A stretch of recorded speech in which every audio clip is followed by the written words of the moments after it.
Okay, let's do some underreactions. You guys saw it. Let's do it. Thanks, Hamilton.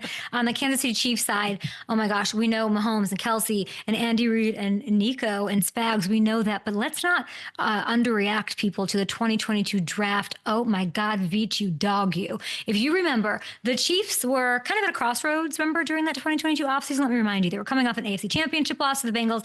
They had a top 5 ranked defense. They just traded Tyreek, and Mahomes, that cap hit was kicking in. There were real questions about whether or not they could contend for another Super Bowl. And then the Veachinator did his thing. Look at this. Almost all defense in this draft. He turns the Tyreek Hill picks. Sky is falling. Woe is me. We can't win without. They turned it into All-Pro Trent McDuffie.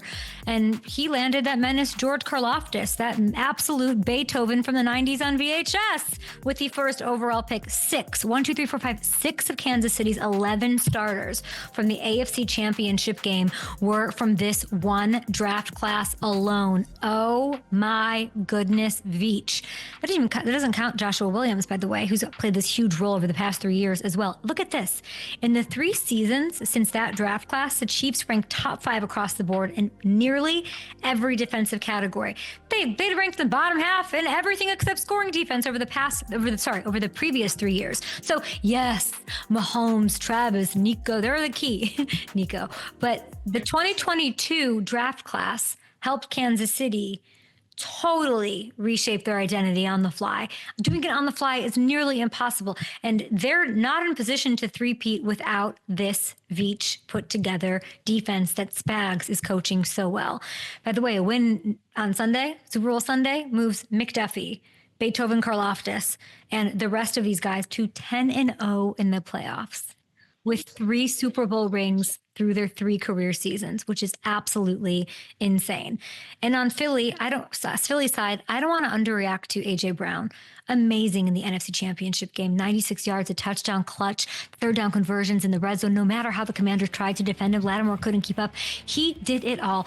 I just want to say, I love everything about him. I love his growth arc. I love his villain arc. I love all of it. I love seeing him get the big opportunities. And beyond that, there's a theme that keeps coming up this year with almost every player I talk about to, and it's about certain teams knowing how to win.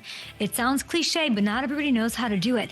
And you see it with AJ out there. He handles the big moment, and that, my friends, is what separates him from other wide receivers, from other players and teams. He had it. And this isn't about the Eagles. This is about Super Bowl 59. That's great. 12th career playoff start.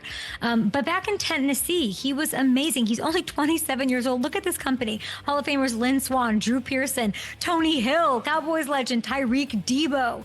When you're on the playoff list that Jerry Rice didn't even make the cut for, I'm going to say you're pretty special. And AJ is the only one in this group who's won playoff games with 2 different teams. This is what's so impressive. He's going to show up in the biggest moments. He's going to separate himself. He helped the Titans make the playoffs in 3 of his years there. The winning follows AJ. AJ is a winner. And now if he can add a ring to that resume at 27, wow, then what conversation at wide receiver is he in?